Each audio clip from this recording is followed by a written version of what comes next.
మనకి మన చిన్నప్పుడు ఫెయిర్ అండ్ లవ్లీని ఎవరన్నా వాడితే ఫెయిర్ అండ్ లవ్లీ వాడడం తెల్లబడిపోదాం అనుకుంటుంది అని మనం అందరం జోకులు వేసుకునేవాళ్ళం చదువుకునేటప్పుడు.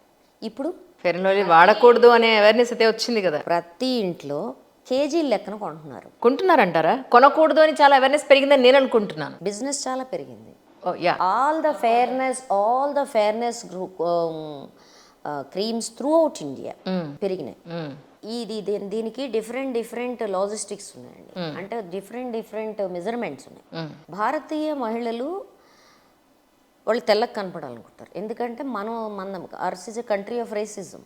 భక్తులందరూ నా మీద ఇరుసుకుపడ్డా మీకు అందరికీ నల్ల రాముడిని కూడా తెల్లగా చేసుకునే అలవాటు ఉంది. మీకు కృష్ణుడిని రాముడిని కూడా మీరు నార్తెల్లి చూడండి, పాలరాతిలో చెక్కి కూర్చోబెడతారు వాళ్ళు. కాబట్టి మనకి తెలుపు అనేది ఒక అబ్సెషన్, ఒక జబ్బు. మనం వర్ణ వివక్షత గల దేశం మనది ఒకటి. ఈ వర్ణ వివక్షత బహుశా నేను అనుకోవడం వెస్ట్లో కూడా లేనంత ఎక్కువ ఉంది మనకి. అందుకని మనకి నువ్వు తెల్లబడతావు అంటే సున్నంలో అయినా మునుగుతారు మన వాళ్ళు.